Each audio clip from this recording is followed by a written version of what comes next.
kumpul-kumpul offline ya suster ya. Iya. Ya semoga lah cepat berlalu ini pandeminya. Iya suster, amin. Oke, selamat malam juga buat Bapak Ibu dan saudara-saudariku yang terkasih yang sudah bergabung di Bento Box pada malam ini. Dan mungkin kita akan menunggu beberapa menit lagi sampai pukul 18.00 WIB dan kita akan mulai tepat pada jam tersebut. Saya pamit tutup video dulu sebentar ya. Boleh suster, silahkan suster. Terima kasih. Terima kasih.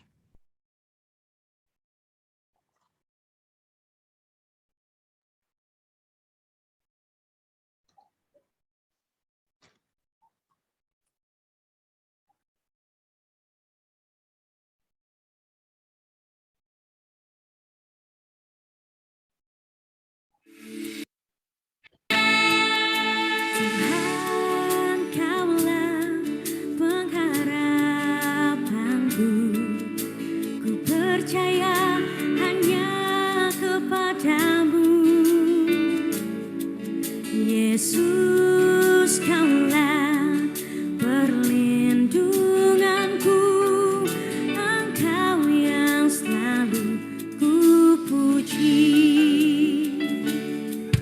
Tuhan, Kaulah pengharapanku, ku percaya hanya kepadamu.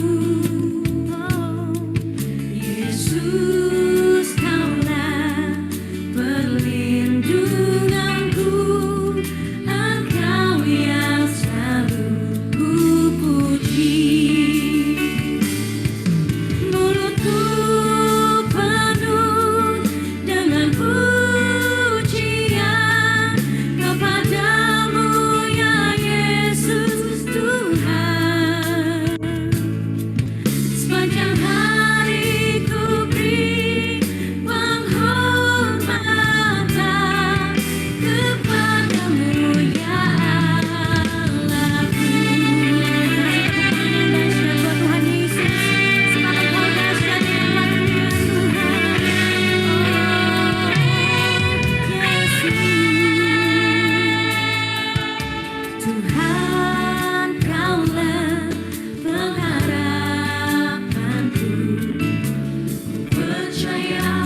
Mari sambil angkat tanganmu katakan, mulutku penuh dengan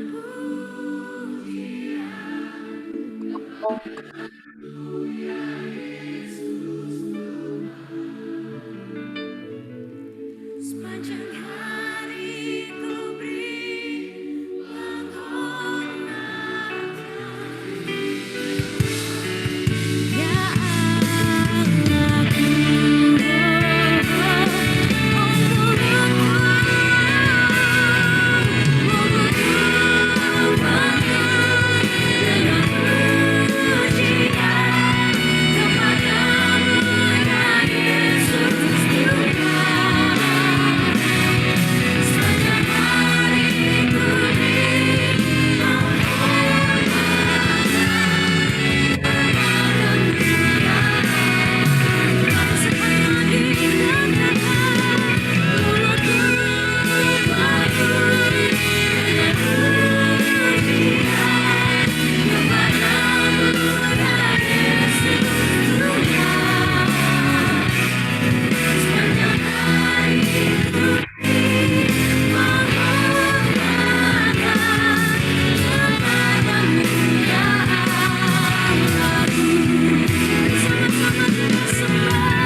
Oke, selamat malam Bapak Ibu dan saudara-saudariku yang terkasih. Sebelum kita memulai Bento Box pada malam ini, mari kita mau persiapkan hati dulu untuk berdoa Angelus bersama.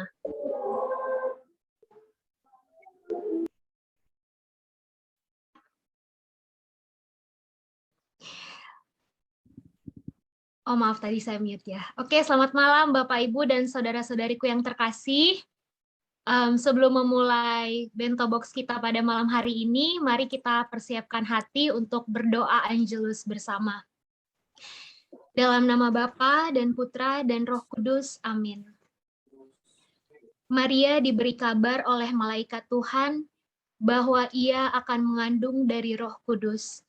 Salam Maria, penuh rahmat Tuhan sertamu, terpujilah engkau di antara wanita, dan terpujilah buah tubuhmu, Yesus. Santa Maria, Bunda Allah, doakanlah kami yang berdosa ini, sekarang dan waktu kami mati. Amin. Aku ini hamba Tuhan, terjadilah padaku menurut perkataanmu. Salam Maria, penuh rahmat Tuhan sertamu, terpujilah engkau di antara wanita, dan terpujilah buah tubuhmu, Yesus. Santa Maria, Bunda Allah, doakanlah kami yang berdosa ini, sekarang dan waktu kami mati. Amin. Sabda sudah menjadi daging, dan tinggal di antara kita. Salam Maria, penuh rahmat Tuhan sertamu, terpujilah engkau di antara wanita, dan terpujilah buah tubuhmu, Yesus. Santa Maria, Bunda Allah, doakanlah kami yang berdosa ini, sekarang dan waktu kami mati. Amin. Doakanlah kami, ya Santa Bunda Allah, supaya kami dapat menikmati janji Kristus. Marilah berdoa. Ya Allah, karena kabar malaikat, kami mengetahui bahwa Yesus Kristus Putramu menjadi manusia. Curahkanlah rahmat-Mu ke dalam hati kami, supaya karena sengsara dan salibnya, kami dibawa kepada kebangkitan yang mulia, sebab Dialah Tuhan dan pengantara kami. Amin. Dalam nama Bapa dan Putra dan Roh Kudus. Amin. Oke, baik. Selamat malam sekali lagi Bapak, Ibu, dan saudara-saudariku yang terkasih. Selamat datang di acara Bento Box PPAT yang ketiga dari Provinsi Malang saat ini. Dan senang sekali bisa berkumpul dan berjumpa walaupun secara virtual, secara online saja. Tetapi saya yakin dan percaya sukacita tetap terasa secara nyata ya di dalam hati dan pribadi kita masing-masing. Oke, hari ini kita akan bersama dengan Suster Skolastika untuk mendengarkan pengajaran mengenai cita-cita rohani Santo Yohanes Salib.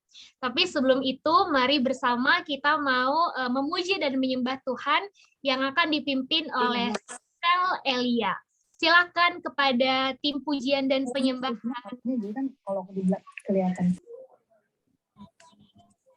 Halo, Shalom.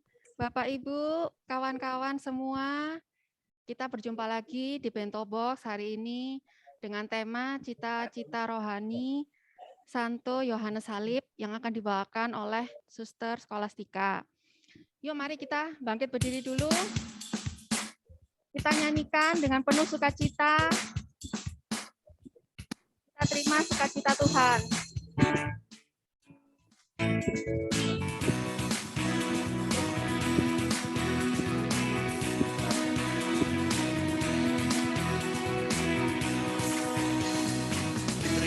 Sukacita surga, itulah kekuatan bagi jiwa. Ku dapat rasakan kasih-Nya di tengah badai yang bergelora. Terima sukacita surga, itulah kekuatan bagi jiwa. Ku dapat rasakan kuasa-Nya, taklukkan badai yang bergelora. Haleluya, Kau ada dalam hatiku, takkan patah semangatku, takkan hilang kekuatanku. Haleluya, Engkau bersorak bagiku, sukacita surga nyata penuhiku. Kita terima sukacita surga. Terima sukacita surga, itulah kekuatan bagi jiwa. Ku dapat rasakan kasih-Nya di tengah badai yang bergelora. Terima sukacita surga, itulah kekuatan bagi jiwa. Dapat saksikan kuasa-Nya di tengah badai yang bergelora. Haleluya, Kau ada dalam hatiku, takkan patah semangatku, takkan hilang kekuatanku. Haleluya, Tuhan bersorak bagiku, sukacita surga nyata penuhiku. Sukacita surga nyata penuhiku. Sukacita surga nyata penuhiku.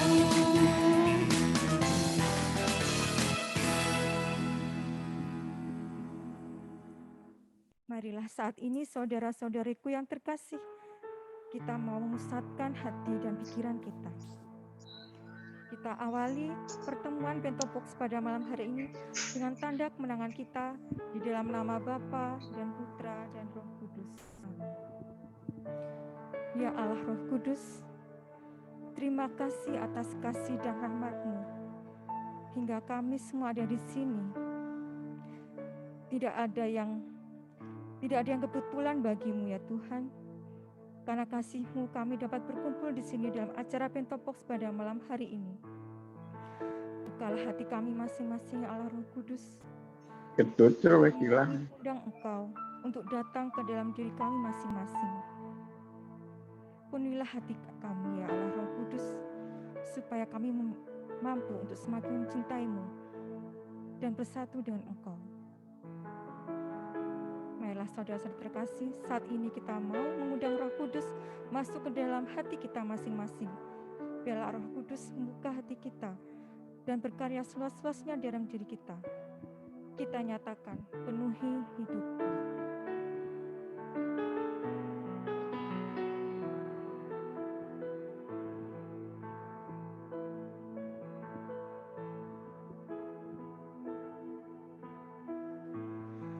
Penuhi sekarang Tuhan, penuhilah hidupku. Hatiku bagai tanah gersang, merindukan jamahan Roh Suci. Hidupku bagai bejana, ku bawa ke sungai-Mu Tuhan. Ingin ku regu kesejukan air hidup-Mu Tuhan. Penuhi aku sekarang, penuhilah hidupku. Hanya Engkau yang ku rindu, jamalah hidupku Tuhan.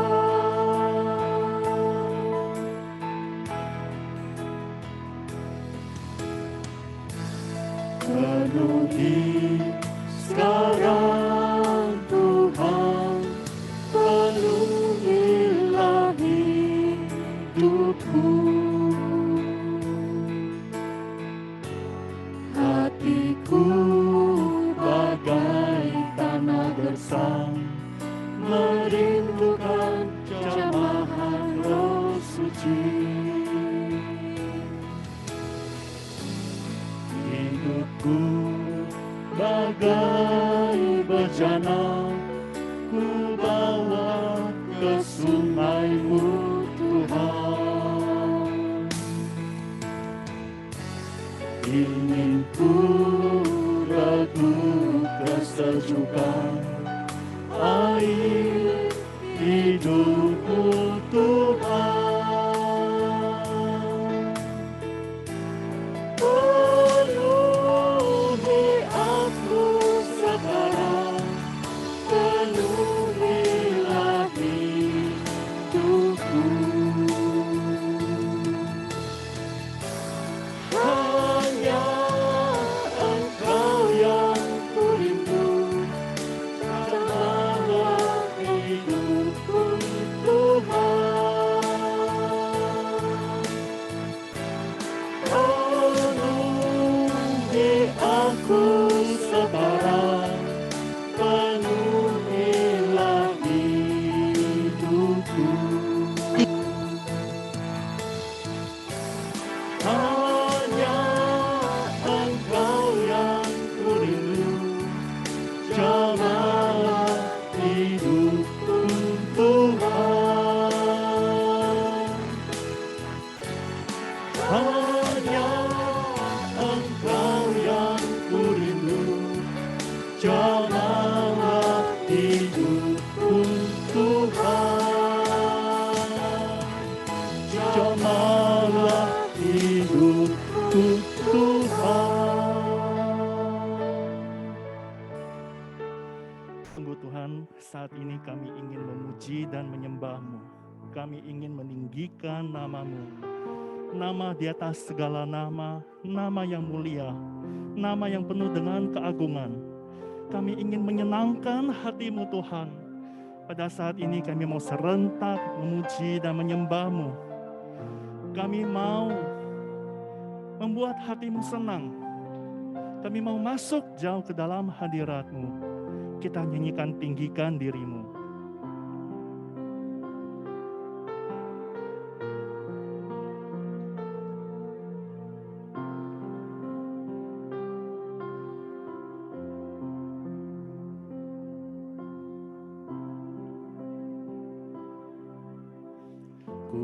bersyukur padamu Tuhan atas kasih-Mu dan bermazmur bagi nama-Mu yang kudus.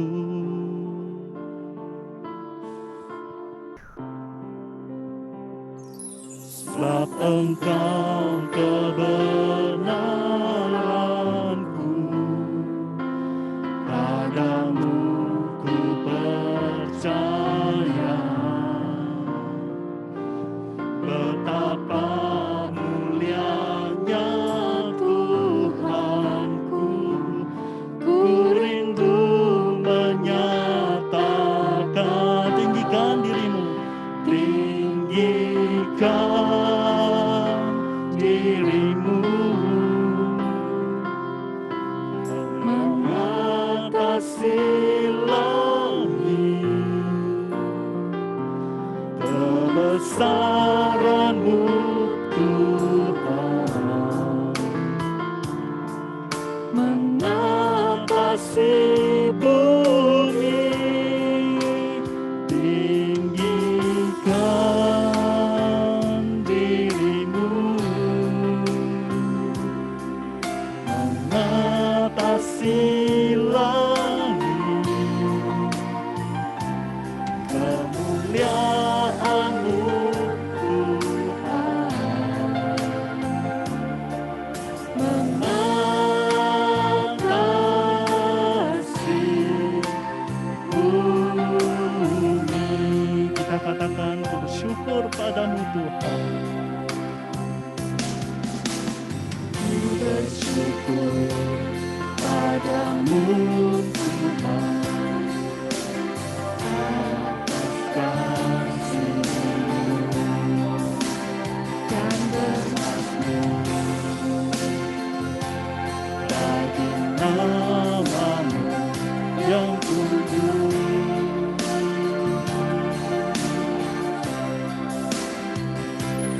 Sebab Engkau kebenaranku, padamu ku percaya. Betapa mulianya Tuhanku, ku rindu menyatakan. Tinggikan dirimu atasi langit. Kebesaran Tuhan, kebesaran-Mu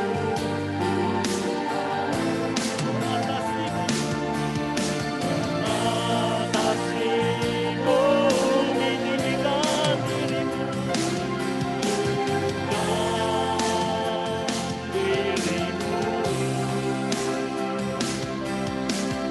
mengatasi langit. Kemuliaan-Mu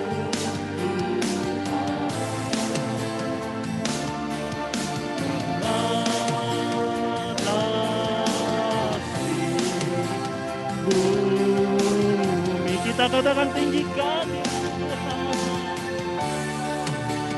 Tinggikan dirimu mengatasi langit. Kebesaran-Mu yang besar. Kebesaran-Mu Tuhan mengatasi bumi. Tinggikan dirimu, tinggikan dirimu mengatasi langit. Kemuliaan-Mu Tuhan, kemuliaan-Mu Tuhan, sungguh kemuliaan-Mu Tuhan. Kemuliaan-Mu Tuhan, hanya kemuliaan-Mu Tuhan. Kemuliaan-Mu Tuhan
Ditutup ya suaranya.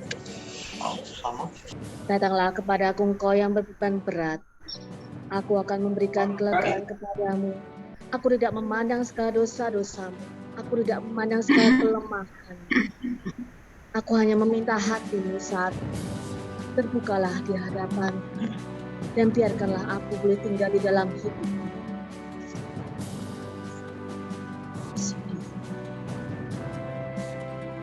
Saya meneguhkan sabda ini. Sungguh aku mencintaimu dan aku merindukan engkau hadir selalu bersamaku. Engkau datang kepadaku, mengeluhlah kepadaku, jangan kepada yang lain. Karena hanya akulah satu-satunya yang mencintaimu sampai sehabis-habisnya. Datanglah kepadaku, anak.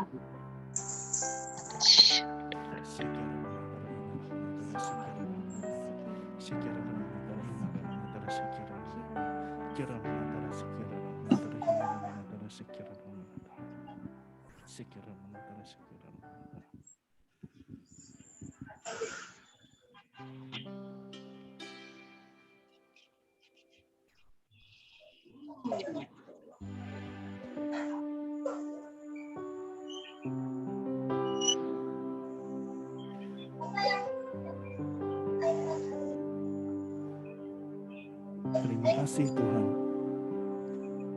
Saat ini kami Kau izinkan untuk masuk ke hadirat-Mu. Terima kasih Tuhan, Engkau telah mengangkat beban kehidupan kami ini. Engkau telah menyelamatkan kami dari dosa-dosa kami. Terima kasih Tuhan atas waktu yang indah ini. Kami dapat bersama masuk ke hadirat-Mu dan menyembah-Mu. Saat ini Tuhan, berkatilah agar kami mempunyai hati sebagai seorang hamba untuk mendengarkan pengajaran yang akan dibawakan oleh Suster Skolastika tentang cita-cita rohani Yohanes Salib. Berkatilah acara kami, biarlah firman-Mu bertumbuh di dalam hati kami dan dapat menjadi benih-benih yang indah dan berbuah bagi kami dan sekitar kami. Terima kasih Tuhan Yesus. Doa ini kami sampaikan melalui perantaraan Tuhan kami Yesus Kristus.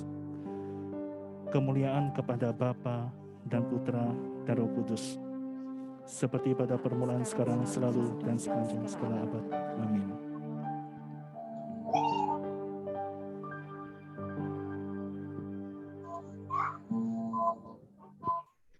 Dipersilakan sesi kelas kepada Suster Skolastika. Terima kasih banyak untuk Sel Elia dari Distrik Malang yang sudah membawakan kita pujian penyembahan yang sungguh-sungguh sangat mengurapi dan juga menyejukkan hati ya rasanya. Dan juga sekali lagi selamat malam dan selamat datang kepada Bapak, Ibu, dan saudara-saudariku yang saya lihat ini ada beberapa yang baru masuk ya tadi pas lagi pujian penyembahan. Semoga semua dalam keadaan baik dan sehat. Nah, malam ini saudara-saudariku kita akan bersama-sama mendengarkan pengajaran dari Suster Skolastika tentang cita-cita rohani Santo Yohanes Salib. Langsung saja saya persilakan kepada Suster Skolastika. Baik, terima kasih. Selamat malam untuk Anda semua. Sebelumnya saya mau tanya dulu apakah suara saya cukup jelas terdengar? Kalau cukup jelas mungkin bisa kasih jempol seperti ini. Jelas, Suster. Puji Tuhan. Oke, baik. Senang sekali bisa bertemu pada saat ini, bisa berkumpul bersama, berbagi sukacita di tengah masa yang banyak tidak sukacitanya seperti ini ya. Tapi ya puji Tuhan, di tengah masa seperti ini kita masih tetap bisa berkumpul bersama. Saya kali ini tidak sendirian, saya ditemani Suster Rufina. Jadi kami berada di Bengkayang, di Kalimantan Barat, dan Kalimantan Barat itu yang paling jauh berbatasan langsung dengan Malaysia. Dan senang sekali bisa bertemu dengan saudara-saudari KTM dari Malang. Terus saya lihat juga ada saudara-saudari saya KTM yang dari Bengkayang juga ada, Pontianak ada, Sydney ada. Terima kasih, senang bisa berkumpul bersama. Oke, pada hari ini kita akan bersama membahas mengenai cita-cita rohani Santo Yohanes dari Salib. Ada yang bilang, belajar tentang Santo Yohanes Salib itu, waduh, rasanya berat begitu ya, susah, ajarannya keras. Nah, saya mau bilang tidak susah kok. Nanti saya akan coba pelan-pelan membawa Anda supaya bisa mengerti. Mungkin yang selama ini bikin susah karena kita belajarnya buru-buru begitu ya, ingin cepat mengerti banyak, padahal memang yang harus dipelajari itu banyak, jadi harus pelan-pelan begitu. Jadi nanti kita akan belajar pelan-pelan, dan kalau dibilang keras juga tidak gitu ya, bukannya keras. Jadi saya mau cerita dulu sedikit background dari Santo Yohanes Salib. Jadi Santo Yohanes Salib itu background-nya itu begini. Ayahnya itu adalah seorang bangsawan yang kaya raya. Tapi jatuh cinta dengan seorang gadis yang miskin, seorang penenun begitu. Nah, kemudian ayahnya ini ketika dia mau menikahi gadis yang dia cintai, ternyata mendapat pertentangan keras dari keluarga besarnya. Kenapa ya? Karena beda derajat gitu ya menurut keluarga besarnya. Jadi tidak pantas seorang bangsawan itu menikahi seorang gadis yang sederhana, gadis yang miskin. Tetapi ayahnya Santo Yohanes Salib ini karena begitu mencintai gadis. Volume bass dikurangi. Oke, baik. Jadi Santo Yohanes Salib, ayahnya Santo Yohanes Salib karena begitu mencintai gadis ini, maka dia rela meninggalkan semuanya. Dia tinggalkan keluarganya, dia tinggalkan gelar bangsawannya, dia tinggalkan hartanya untuk menikahi gadis yang miskin ini. Gadis ini namanya Catalina, begitu. Jadi kita lihat bahwa ayahnya Santo Yohanes Salib, demi cinta rela meninggalkan segala-galanya demi cinta kepada perempuan yang dia kasihi, begitu. Nah, rupanya sifat dari ayahnya inilah yang kemudian mengalir diwarisi oleh Santo Yohanes Salib, yang rela meninggalkan segala-galanya demi cinta kepada Tuhan. Jadi kalau kita lihat di sini, ajaran Yohanes Salib keras, jangan lihat kerasnya, tapi lihat besarnya cintanya, begitu ya. Jadi kalau misalnya kita baca novel atau lihat sinetron atau lihat film-film, kan sebetulnya ini adalah kisah yang sangat romantis, begitu ya, demi cinta mau meninggalkan segala-galanya. Nah, inilah Yohanes Salib. Oke, saya share screen ya.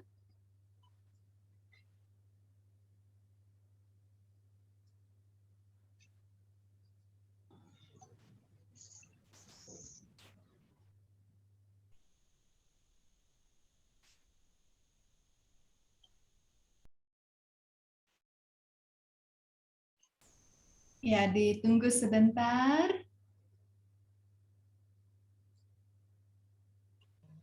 Baik. Jadi inilah materi yang akan kita pelajari bersama-sama pada hari ini, cita-cita rohani dari Santo Yohanes Salib. Jadi sebetulnya cita-cita rohani dari Santo Yohanes Salib ini adalah buku yang ditulis oleh Bapak pendiri kita, yaitu Romo Yohanes.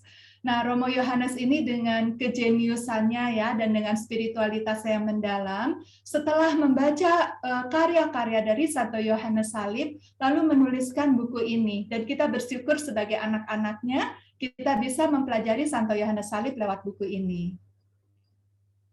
Jadi Santo Yohanes Salib adalah seseorang, orang kudus, yang telah mencapai puncak Gunung Karmel. Nah, secara fisik memang Gunung Karmel ini ada ya di Israel. Tetapi yang dimaksud puncak Gunung Karmel dalam hal ini adalah puncak kekudusan. Jadi Santo Yohanes Salib telah sampai ke puncak kekudusan, dan di sana dia mengalami persatuan cinta kasih dengan Allah. Dan oleh karena itu ia membagikan pengalamannya kepada kita lewat beberapa karyanya. Ada 4 karyanya yang sangat terkenal, yaitu Madah Rohani, Mendaki Gunung Karmel, Nyala Cinta, dan Malam Gelap. Dan kemudian dari karya-karya yang terkenal ini, oleh Romo Yohanes kemudian dituliskan sebuah buku yang berjudul Cita-cita Rohani. Itulah yang akan kita pelajari pada malam hari ini. Nah, jadi latar belakang dari cita-cita rohani ini apa? Tidak lain adalah penghayatan Injil secara penuh dan radikal. Jadi begini, Santo Yohanes Salib ini, dia begitu mencintai Yesus. Dan karena ia sangat mencintai Yesus, makanya ia mau menghayati Injil secara penuh dan radikal.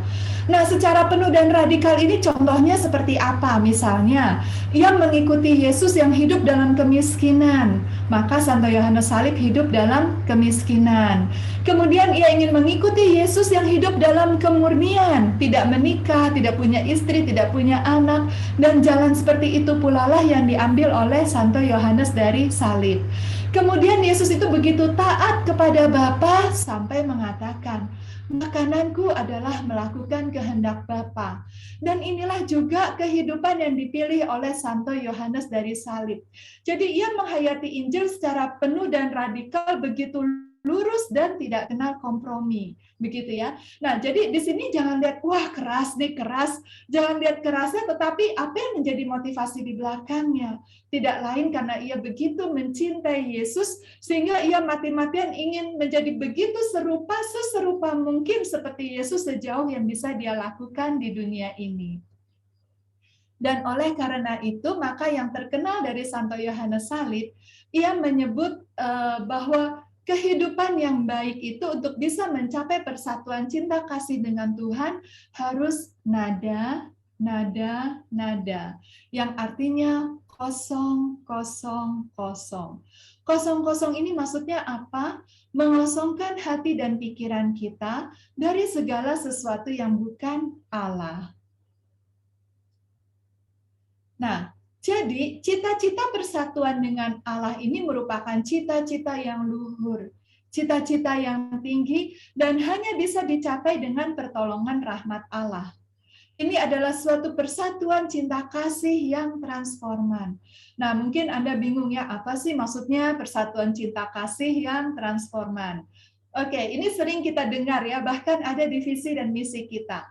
Kita tapi akan bahas pelan-pelan ya, sedikit-sedikit. Jadi begini, mungkin saya yakin Anda ingat Yesus pernah berkata, barang siapa mengasihi aku, ia akan menuruti perintah-perintahku. Jadi ternyata saudara, cinta kasih itu sama dengan mengikuti perintah Tuhan. Kenapa begitu? Cinta kasih ternyata sama dengan taat pada kehendak Tuhan. Mengapa bisa begitu? Tapi kalau kita bandingkan dengan hubungan manusia, misalnya dengan orang-orang yang pacaran atau suami istri yang saling mengasihi, kita bisa memahami hal ini. Kalau kita mencintai seseorang, maka kita akan berusaha menyenangkan dia. Nah, bagaimana cara menyenangkan dia? Yaitu mengikuti apa yang menjadi keinginannya, bukankah begitu? Nah, itu adalah salah satu cara menunjukkan bagaimana kita mencintai Dia, begitu ya. Jadi mengikuti kehendaknya, mengikuti keinginannya, dengan perkataan lain taat dengan kemauannya, begitu. Nah, demikian juga ketika kita mengatakan bahwa kita mencintai Tuhan, maka cinta kita kepada Tuhan itu terwujud ketika kita taat pada kehendak Tuhan. Nah, jadi di sini persatuan cinta kasih transforman itu terjadi pada saat apa? Pada saat kita bisa menundukkan kehendak kita, membiarkan kehendak Allah saja yang bersatu, yang menguasai seluruh keberadaan kita. Jadi di sini persatuan cinta kasih tidak lain adalah persatuan kehendak. Lalu mengapa dikatakan transforman? Nah, dikatakan transforman itu maksudnya begini. Transforman itu berarti ada transformasi, ada pergerakan, ada perubahan. Jadi misalnya, kalau saya mengatakan, saya mencintai Yesus, maka saya ingin menjadi serupa dengan Kristus. Menjadi serupa dengan Kristus itu bukan berarti saya di sini, Yesus di sana, muka saya mirip Yesus, bukan begitu ya. Nah, tapi maksudnya bagaimana? Jadi misalnya ini saya di sini, saya mewakili Anda semua, saya ini adalah orang yang jelek. Begitu jeleknya karena ada banyak tanduk di kepala saya. Ada tanduk sombong, tanduk tukang marah, tanduk iri hati, tanduk rakus, wah pokoknya banyak tanduknya. Lalu karena Yesus begitu mencintai saya, Ia mencurahkan Roh Kudus-Nya kepada saya. Roh Kudus itu membakar saya sedemikian rupa sehingga satu tanduk copot. Nah, ketika satu tanduk lepas, maka saya satu langkah lebih dekat, lebih mirip dengan Yesus. Api Roh Kudus itu terus membakar, lalu tanduk-tanduk ini mulai berguguran. Setiap satu tanduk gugur, maka saya satu langkah lebih dekat, lebih serupa dengan Yesus. Nah, akhirnya ketika tanduk itu sudah gugur semua, Roh Kudus itu terus membakar saya, membuat saya semakin lama semakin ilahi. Jadi terjadilah perubahan dari saya yang jelek banget menjadi agak jelek, misalnya begitu ya. Nah, dalam hal ini terjadi transformasi. Nah, ini terjadi karena apa? Karena saya membiarkan kehendak Allah menguasai kehendak saya. Dan karena itu Roh Kudus bekerja membakar saya, membuat saya semakin lama semakin ilahi.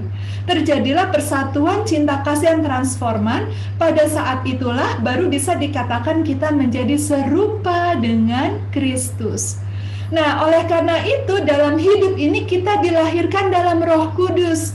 Dan itu tidak hanya sekali, tapi selama hidup ini ya Roh Kudus itu terus bekerja. Roh Kudus itu tidak pernah menganggur. Dia membuat kita semakin lama semakin indah, semakin ilahi melalui partisipasi. Melalui partisipasi itu apa artinya? Jadi artinya partisipasi itu kan mengambil bagian ya. Jadi kalau kita banyak berdoa, kita banyak membiarkan diri diubah oleh Roh Kudus, kita akan semakin lama semakin ilahi. Tapi kita tidak akan pernah menjadi Allah. Kita menjadi ilahi yaitu mengambil bagian dalam kodrat Allah, tapi tidak pernah menjadi Allah. Nah, ini saya mau membagi sedikit kepada Anda, hati-hati sekarang ini lagi ngetren-ngetrennya yang namanya New Age ya, aliran New Age.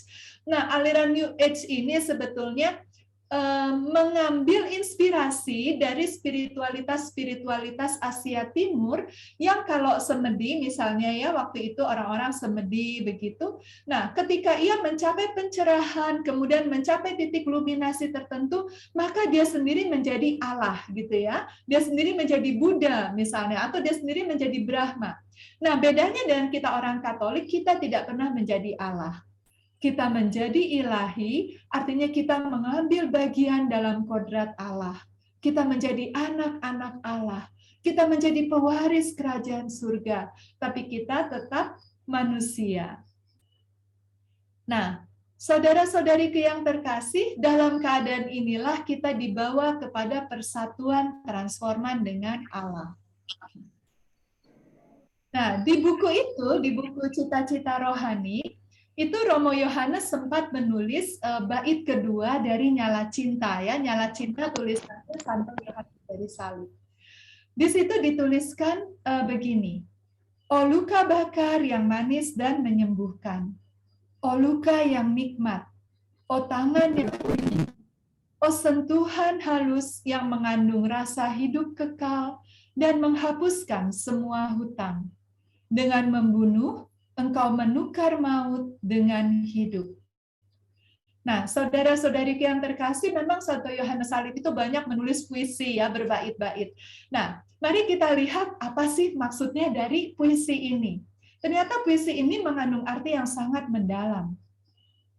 O luka bakar yang manis dan menyembuhkan, o luka yang nikmat.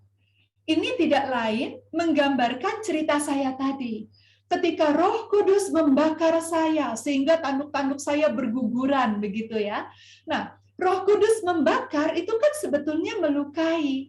Tetapi yang dilukai, apa yang dilukai itu tanduk-tanduk yang jelek begitu. Makanya itu luka bakar yang manis dan menyembuhkan. Membuat saya yang tadinya jelek menjadi lebih suci, lebih ilahi. Sehingga terjadi transformasi. Nah, jadi itu merupakan luka yang nikmat. Jadi, o luka bakar yang manis dan menyembuhkan, o luka yang nikmat, ini tidak lain merupakan karya Roh Kudus.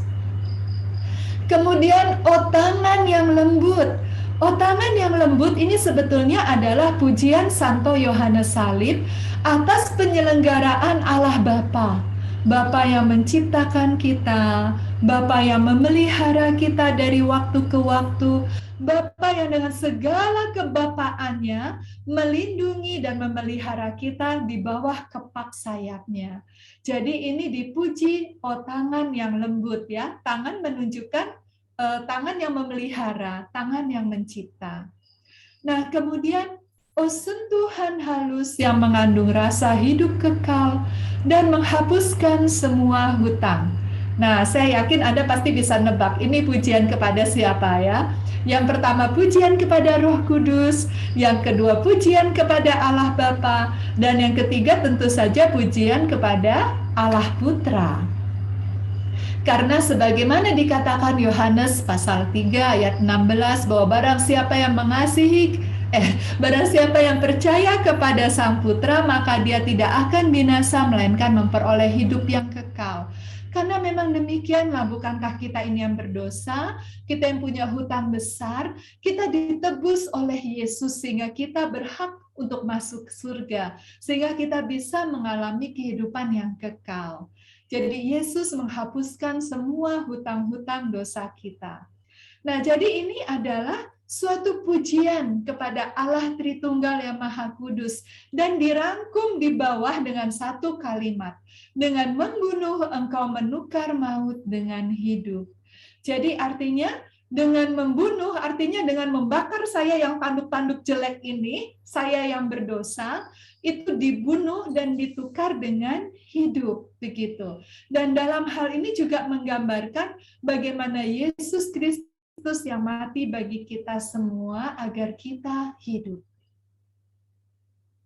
Semoga sampai sini Anda masih mengerti dan tidak merasa Santo Yohanes Salib itu berat ya.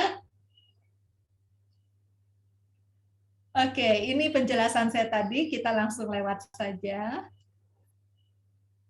Nah, oleh karena itu Santo Yohanes Salib, dia menulis seperti ini di dalam bukunya Mendaki Gunung Karmel ya. Dia berkata begini, di situ, jadi pada kondisi yang tadi, di situ, jiwa merasakan bagaimana nyala api itu bertambah besar dan kuat. Dan bagaimana dalam nyala ini, cintanya naik begitu tingginya, sehingga ia mendapat kesan bahwa dalam lubuk batinnya ada sebuah lautan api, yang seperti pasang surut turun naik, dan dengan demikian memenuhi dirinya seluruhnya dengan cinta. Seluruh alam semesta tampak baginya sebagai sebuah lautan api, saya menyingkir dulu, di mana ia tenggelam.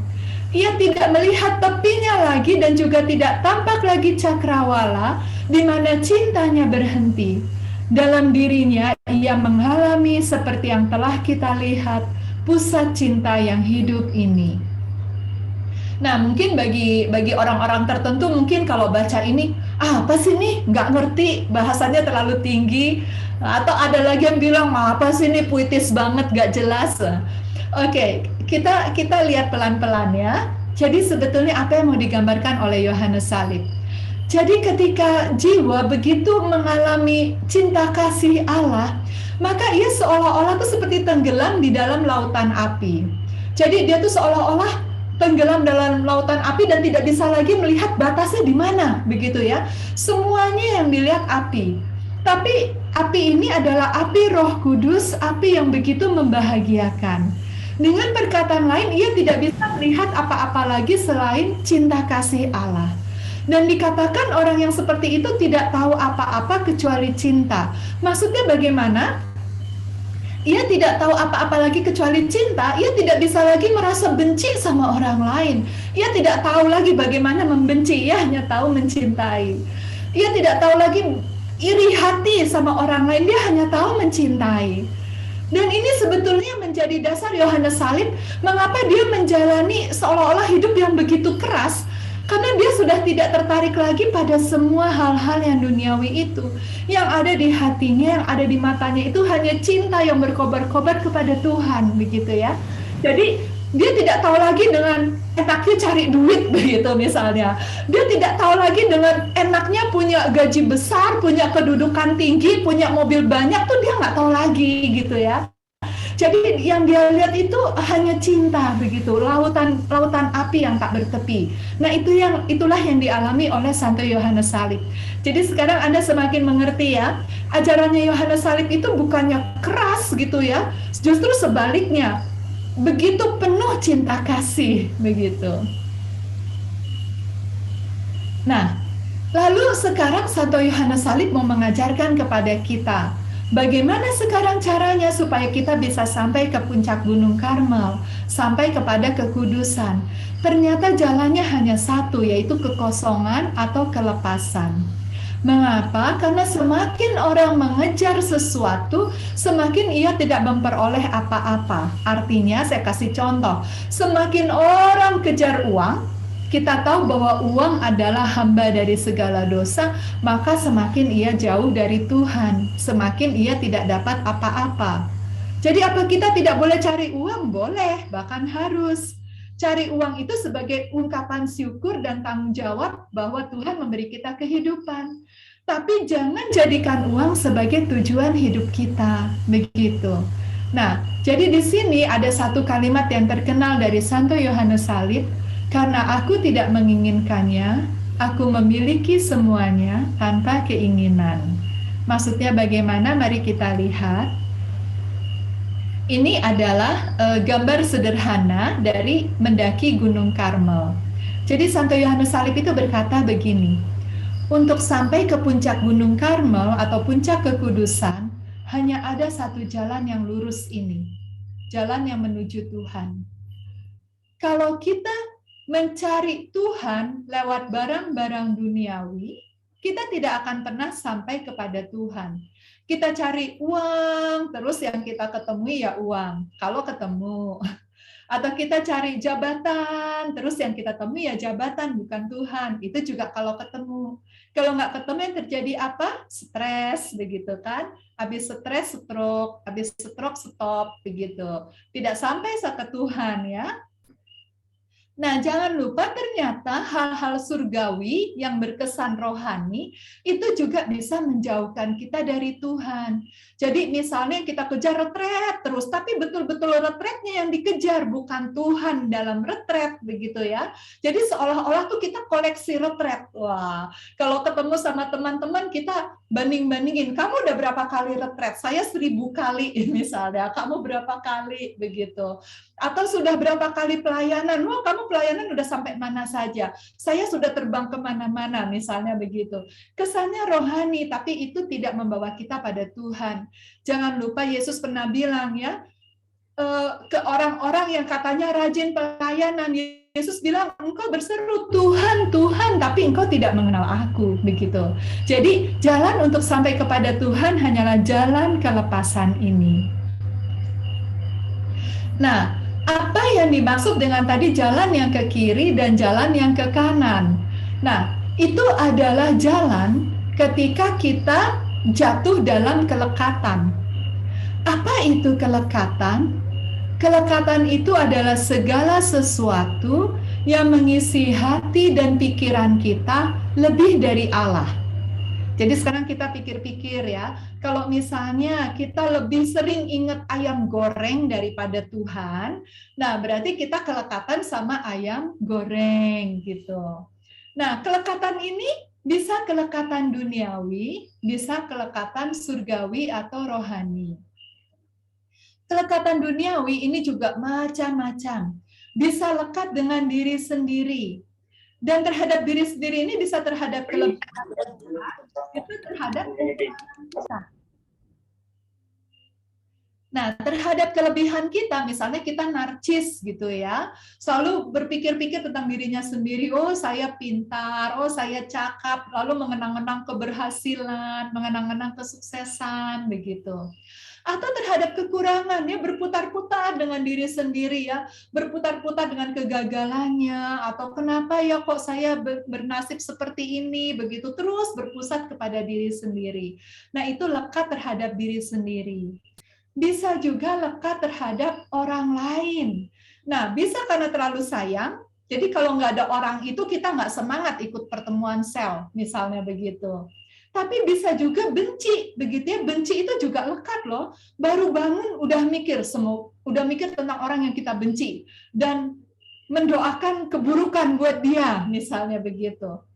Lekat juga bisa barang-barang, bisa lekat sama tas, lekat sama mobil, sama motor dan sebagainya. Bisa sama hobi, sama ambisi, begitu ya. Lekat dengan wah pokoknya dalam 2 tahun saya harus menjabat sebagai pimpinan ini. Nah, terus yang dipikirin tuh itu ambisinya terus begitu. Atau hobi-hobinya ya, main musik. Pokoknya nggak bisa hidup tanpa musik begitu. Atau tanaman, hewan, ini pertemuan sel yang dipikirin, Dogi udah makan belum ya, begitu. Nah, dan macam-macam lagi. Nah, hal-hal rohani itu juga bisa membuat kita lekat ya, barang-barang rohani, misalnya rosario. Wah, kalau rosario nggak pakai rosario yang ini seperti nggak berdoa, misalnya. Saya kalau nggak misa di gereja yang itu kayak nggak ketemu Tuhan, begitu. Itu kan berarti lekat dengan tempatnya. Atau acara-acara rohani tertentu, atau tokoh-tokoh rohani, dan pengalaman-pengalaman rohani. Oke. Nah, saya mau sedikit cerita. Jadi cerita ini begini ya. Dulu pernah ada seorang ibu datang kepada saya. Dia berkata begini, "Suster, saya ini dekat sekali dengan Roh Kudus." Ya, terus saya bilang, "Oh, bagus sekali," begitu ya. Terus dia bilang begini, "Setiap malam itu, Suster, Roh Kudus itu selalu menyapa saya dengan kata-kata yang mesra. Jadi misalnya malam ini Roh Kudus menyapa saya, sayangku. Keesokan malamnya dia menyapa saya, manisku, begitu." Terus saya tanya sama dia, "Setiap hari, Bu?" "Iya, Suster, setiap hari. Dan bahasa roh saya bagus loh, Suster. Bahasa roh saya itu seperti ini." Lalu dia peragakan, begitu ya. Waktu itu saya aneh begitu. Nah, kemudian sesudah itu saya ketemu dengan suaminya. Lalu suaminya itu cerita,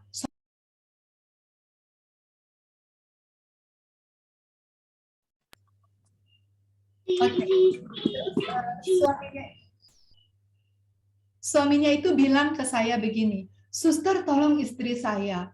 "Loh, istri Bapak kenapa?"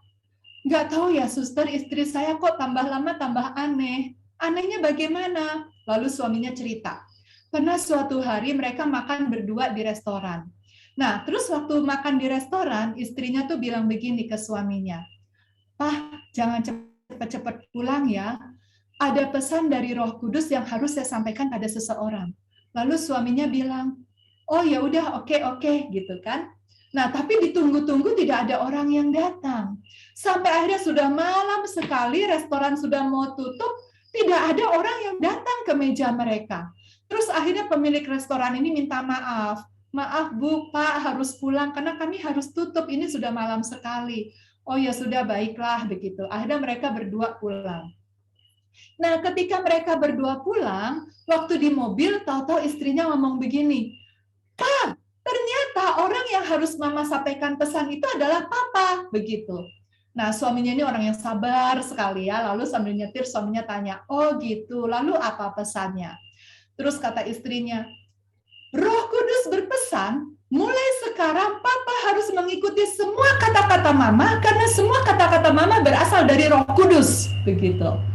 "Oh ya, baik," gitu kan, kata suaminya. Nah, lalu suatu hari mereka ikut suatu acara doa bersama. Nah, di acara doa bersama itu mereka memuji, menyembah Tuhan. Lalu biasa kan bagian terdorong itu bisa mengucapkan sabda pengetahuan atau nubuat. Lalu si istri ini mengucapkan sabda pengetahuan. Sabda pengetahuannya itu dia menyebut nama orang jelas-jelas. Misalnya namanya Amir, misalnya begitu ya, ini misalnya. Dia berkata begini, "Hai saudara Amir, bertobatlah, jangan berselingkuh lagi. Tuhan meminta pertobatanmu." Begitu. Nah, Anda bayangkan bagaimana perasaan Amir saat itu. Lalu setelah di rumah, bertengkarlah Amir dan istrinya. Istrinya, "Ternyata ya kamu selama ini selingkuh." "Tidak, mana buktinya?" "Lah itu tadi Roh Kudus yang bilang." Nah, saudara-saudariku yang terkasih, saya yakin kalau saya tanya, Anda pasti bisa menjawab dengan cepat. Menurut Anda, betulkah ibu tadi dipenuhi dengan Roh Kudus? Menurut Anda, betulkah sabda pengetahuannya tadi berasal dari Roh Kudus? Jawabannya pasti tidak. Tahu dari mana tidak? Dari buah-buahnya.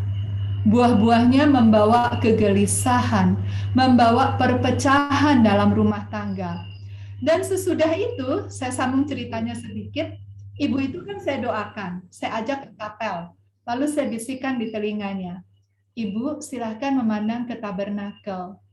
Lalu apa responnya? Dia bilang begini, "Saya tidak takut memandang Allah karena Allah itu kekasih saya."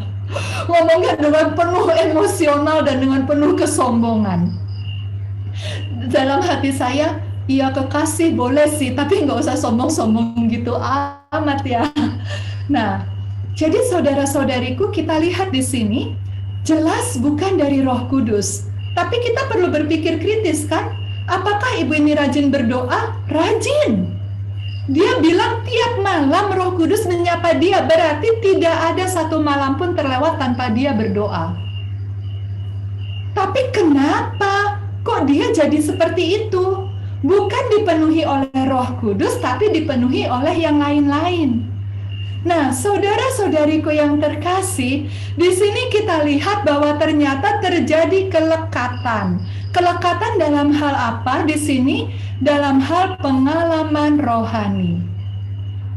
Jadi mungkin ketika pertama kali berdoa, ibu ini otentik mendapatkan sapaan dari Roh Kudus misalnya. Jadi mungkin ketika ia berdoa, ia masuk dalam keheningan, begitu kusuknya. Lalu Roh Kudus menyapa dia sehingga dalam hatinya itu muncul kata sayangku, begitu. Nah, itu kan pengalaman yang menyenangkan ya saudara-saudariku, pengalaman yang indah. Tapi di sini Santo Yohanes Salib mengatakan jangan lekat dengan pengalaman rohani seindah apapun itu. Nah, si ibu ini mungkin karena lekat, besoknya dia doa lagi, semangat dong. Wah, kemarin Roh Kudus menyapa saya sayangku. Malam ini menyapa apa ya? Nah, dia mungkin coba dengarkan, coba dengar begitu. Setiap hari mencoba mencari tahu Roh Kudus menyapa apa. Nah, saudara-saudariku, kalau misalnya seorang manusia berdoa, dia mencoba mencari suara, Anda bayangkan ada dua kemungkinan. Kemungkinan pertama, saking kepinginnya, bisa jadi dirinya sendiri yang memunculkan suara itu. Nah, kalau diterus-teruskan, orang bisa sakit jiwa. Karena itu kan ilusinya dia. Dan nanti dia bisa lama-lama bercakap-cakap dengan ilusinya dia. Lalu dia bisa mendengar-dengar suara, bisa skizofren. Susah sekali ya. Begitu. Nah, kemungkinan yang kedua, bisa jadi dari setan. Kalau misalnya kita ingin mendengar, apa sih susahnya buat setan untuk berbisik di telinganya, sayangku? Lalu besok malamnya berbisik lagi, manisku. Besoknya berbisik lagi, kekasihku. Nah, setan itu jangan lupa kitab suci mengatakan bisa menyamar sebagai malaikat terang. Jadi awalnya mungkin memberikan keasikan bagi si ibu itu untuk berdoa. Tapi pelan-pelan menarik si ibu itu jauh dari Tuhan. Nah, jadi di sini kita bisa lihat ya betapa betulnya apa yang dikatakan oleh Santo Yohanes dari salib. Bebaskan diri dari kelekatan-kelekatan, baik yang duniawi maupun yang rohani. Karena itu tidak akan pernah membawa kita sampai kepada Tuhan. Nah, jalan kelepasan itu ini merupakan tuntutan cinta kasih. Caranya bagaimana? Mengosongkan diri. Mengosongkan diri itu artinya melepaskan diri dari kelekatan-kelekatan. Kalau tadinya kita senang uang, kalau tadinya kita senang makan, ketika kita harus membebaskan diri dari itu, maka rasanya kita seperti masuk dalam malam gelap, begitu ya. Itu makanya disebut malam gelap. Nah, tapi Santo Yohanes Salib mengatakan, pengosongan terjadi setelah jiwa mengalami tarikan cinta kasih Allah. Karena cinta Allah mengalahkan tarikan daging. Artinya apa? Kita hanya bisa menjalani itu kalau di dalam hati kita ada cinta kepada Tuhan. Kalau enggak, siapa yang kuat ya? Siapa yang tahan begitu? Mana mungkin orang mau masuk biara itu hanya orang gila kalau tidak cinta sama Tuhan. Semua orang pengen kaya, masuk biara harus miskin. Semua orang pengen semau gue, masuk biara harus taat. Semua orang pingin apa lagi ya? Oh, pingin nikah, pingin punya pacar, masuk biara nggak boleh, begitu kan? Nah, kalau orang bisa masuk biara karena apa? Karena ia mencintai Tuhan. Nah, demikian juga kita yang lain ya, yang awam-awam ini, kita baru bisa menomorsatukan Tuhan dan yang lain menjadi nomor 2 ketika kita ada cinta kepada Tuhan. Kalau kita tidak mencintai Tuhan, kita tidak akan kuat melakukan itu. Dan akhirnya apa? Betullah yang dikatakan orang bahwa ajaran Yohanes Salib keras. Siapa yang tahan, siapa yang kuat. Nah, itu karena tidak ada cinta. Nah, kalau kita mencintai Tuhan, itu kita perlu bersyukur. Kenapa? Karena kita tidak akan mungkin bisa mencintai Tuhan kalau tidak Tuhan lebih dulu mencintai kita. Jadi kalau kita bisa mencintai Tuhan, itu adalah rahmat yang luar biasa. Nah, dengan cinta Allah itu, maka barulah kita bisa memasuki jalan kelepasan. Nah, malam gelap ini, itu ada malam indrawi dan ada malam rohani.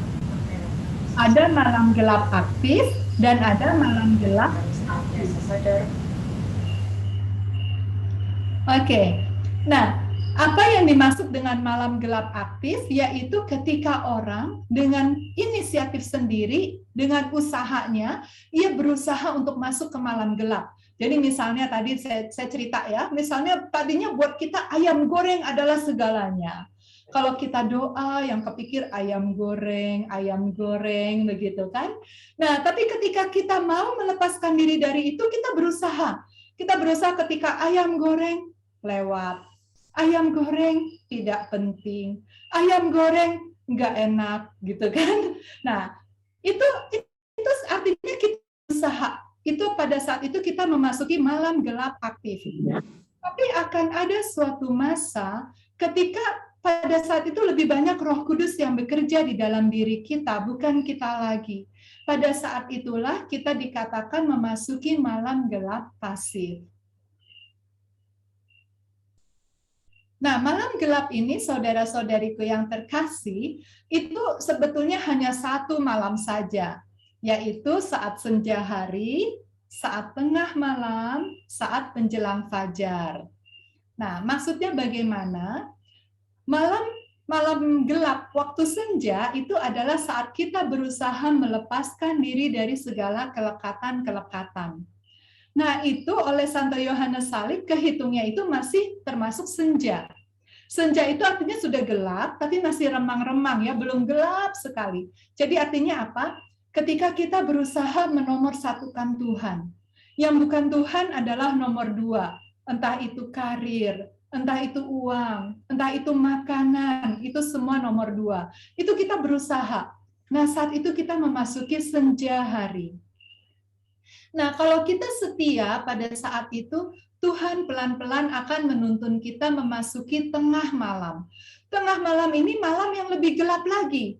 Kenapa? Karena pada saat itu kita bukan saja melepaskan diri dari kelekatan-kelekatan, tetapi juga memasuki malam gelap dalam hal daya-daya jiwa.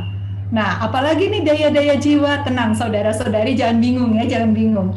Kita akan bahas pelan-pelan. Pokoknya saya jamin selesai sesi ini Anda tidak akan mengerutkan dahi. Nah, saya cerita saja dulu sedikit ya, supaya lebih paham. Jadi pasti Anda semua pernah mendengar Santa Teresia Lisieux kan? Nah, Santa Teresia Lisieux suatu hari pernah mengalami malam gelap yang tengah malam betul-betul. Pada waktu itu dia mendapatkan kabar bahwa ayahnya sakit. Santa Teresia waktu itu adalah seorang suster OCD, seorang suster Karmel yang berada dalam klausura yang tidak bisa keluar sama sekali. Jadi ketika mendengar kabar ayahnya sakit, dia tidak bisa keluar biara untuk pulang mengunjungi ayahnya. Dia hanya bisa berdoa, mendoakan ayahnya. Dan zaman dulu jangan lupa tidak ada handphone ya, tidak bisa vikol-vikolan begitu. Nah, lalu yang membuat Teresia Lisieux semakin galau, semakin sedih. Pertama, dia sangat cinta pada ayahnya. Mamahnya sudah meninggal ya waktu dia masih kecil. Dan yang kedua, ayahnya sakit ini bukan sembarang sakit. Tapi ayahnya sakit jiwa. Anda bayangkan, orang sakit kanker, kita bisa doakan, kita bisa hibur. Tapi orang sakit jiwa, orang gila, kita mau hibur bagaimana? Dan inilah yang membuat hati Teresia hancur. Dan waktu itu Teresia seolah-olah seperti ada setan yang datang untuk menarik dia keluar biara. Ngapain kamu di biara? Ayah kamu sakit loh, masa kamu nggak berbakti sebagai anak? Ngapain kamu di biara? Kalau suatu hari kamu meninggal, tahu-tahu surga nggak ada gimana? Percuma dong kamu hidup di biara. Ngapain kamu hidup di biara setia sama Yesus? Kalau ternyata Yesus itu cuma legenda gimana? Sia-sia dong kamu percaya sama Yesus. Gitu, bayangkan. Teresia digoda, diterpa dengan badai seperti itu, padahal dia masih sangat muda. Dia masuk biara umur 15 tahun. Dia tinggalkan keluarganya, dia korbankan masa mudanya, dia tinggalkan cita-citanya, semua dia tinggalkan. Tahu-tahu dia dihadapkan dengan kemungkinan, kalau ternyata surga nggak ada gimana?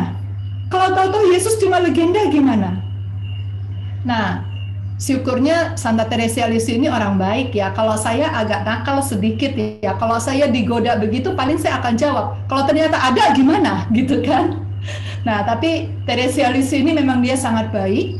Apa yang dia lakukan waktu itu? Teresia Lisieux waktu itu mengalami kegelapan yang luar biasa. Inilah tengah malam saudara-saudariku. Jadi bukan melepaskan diri dari kelekatan-kelekatan ya, tapi dia digoda imannya, cinta kasihnya, harapannya itu semua digoda. Nah, tapi waktu itu Teresia Lisieux melakukan faal iman. Dia berkata begini.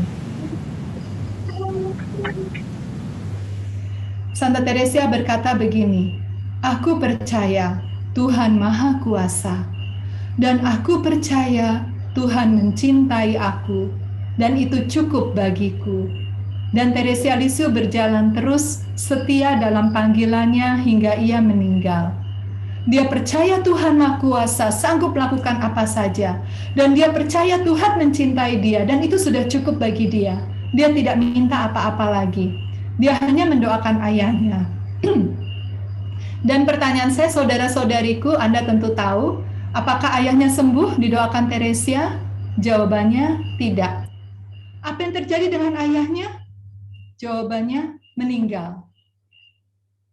Tapi, saudara-saudariku, waktu kemudian membuktikan ayah dan ibunya Santa Teresia Lisieux saat ini dalam gereja Katolik sudah digelarkan menjadi Santa dan Santo. Bayangkan, orang gila mana yang bisa jadi Santa dan Santo? Kalau bukan karena kesetiaan Santa Teresia dari Lisieux, kesetiaan seorang anak yang bisa menjadi berkat bagi orang tuanya. Jadi saudara-saudariku, Disinilah ketika kita mengalami tengah malam, seringkali kita mengalami suatu peristiwa yang kita tidak tahu apa ini baiknya untuk kita. Kenapa ini harus terjadi pada kita? Tapi pada saat itulah saudara-saudariku, kalau kita tetap percaya bahwa ini yang terbaik untuk kita, bahwa Tuhan mencintai kita, saat itulah iman kita kepada Tuhan bertumbuh.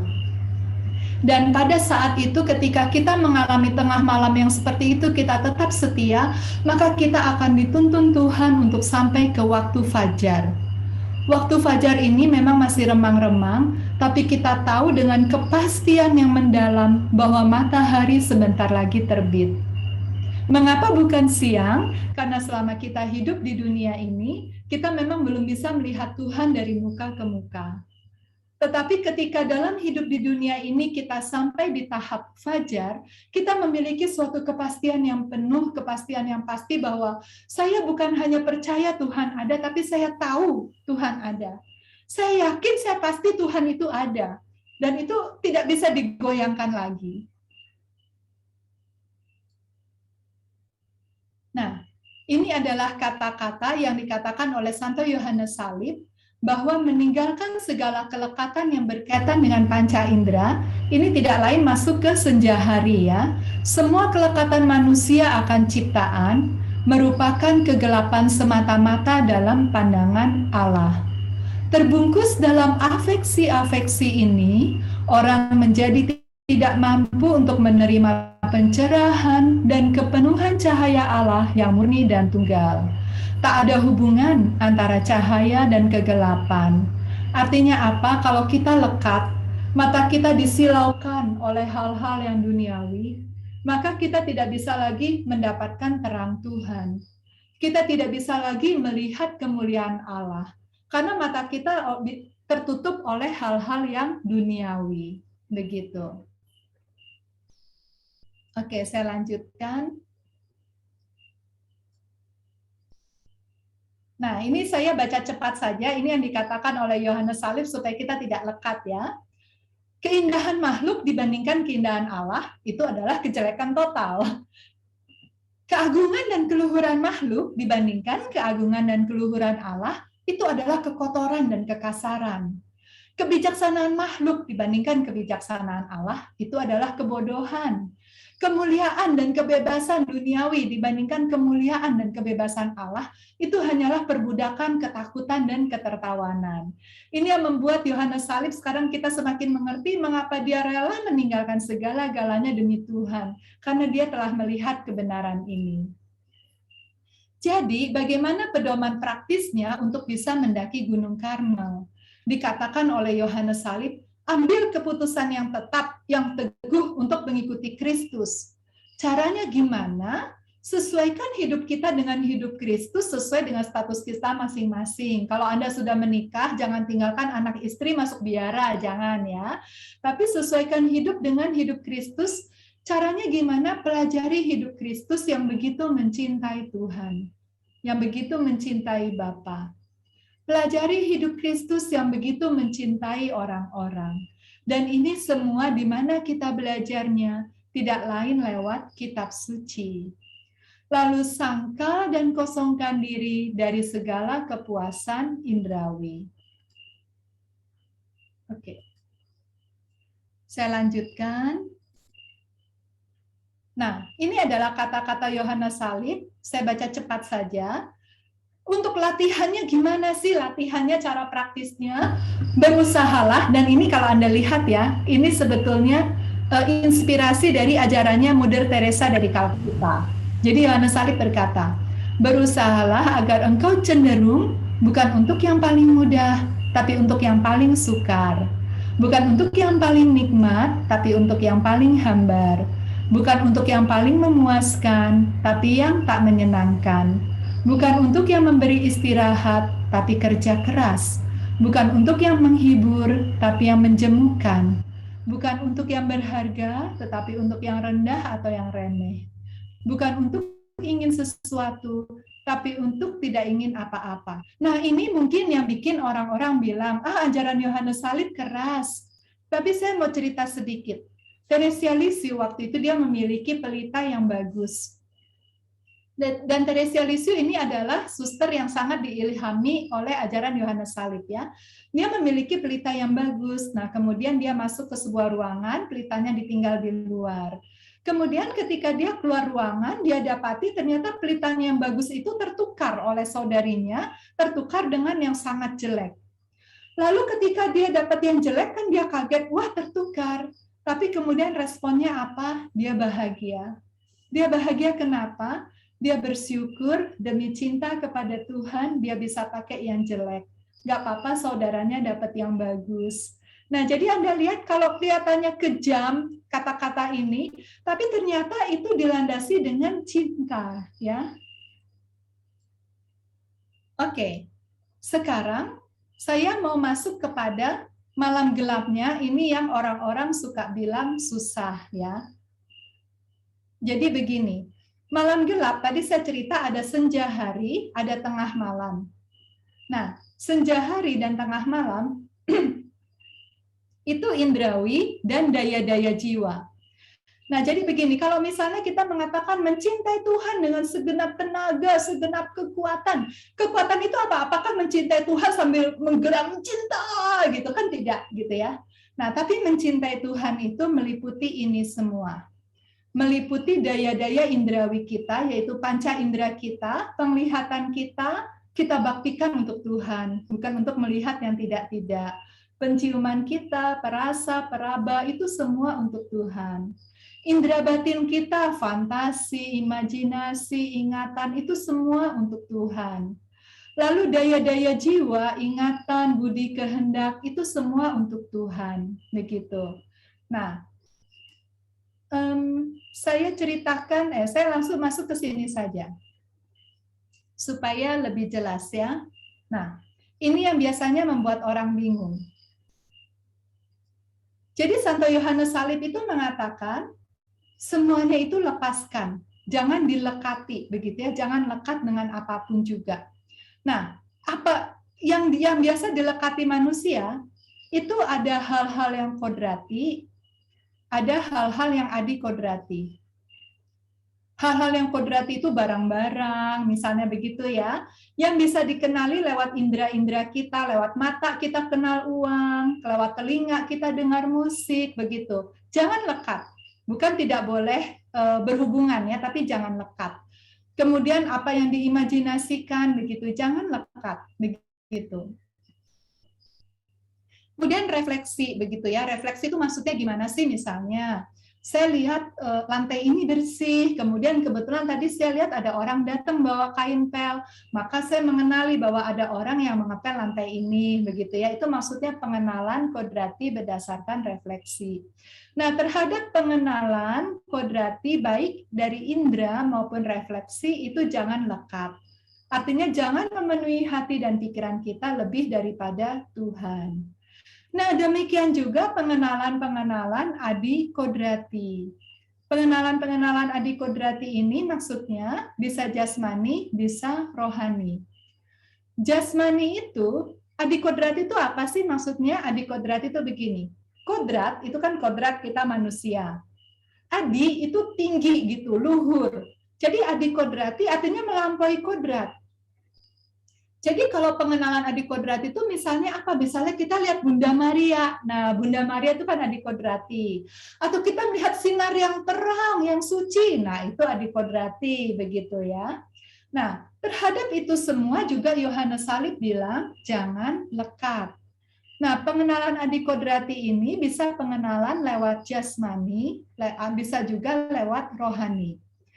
Lewat jasmani itu misalnya bagaimana? Bisa lewat indera lahir, penglihatan, pendengaran, penciuman, perasa, peraba, bisa lewat indera batin. Nah, bisa juga langsung lewat daya-daya jiwa, jadi langsung tanpa lewat indera-indera, itu bisa berupa visyun, berupa wahyu, berupa sabda, berupa rasa rohani. Bisa juga samar, gelap, umum, atau kontemplasi. Saya kasih contoh biar Anda nggak bingung ya. Jadi saya beri contoh begini. Misalnya ada seseorang mendapatkan penampakan Bunda Maria. Nah, penampakan Bunda Maria itu menurut Anda pengenalan kodrati atau adikodrati?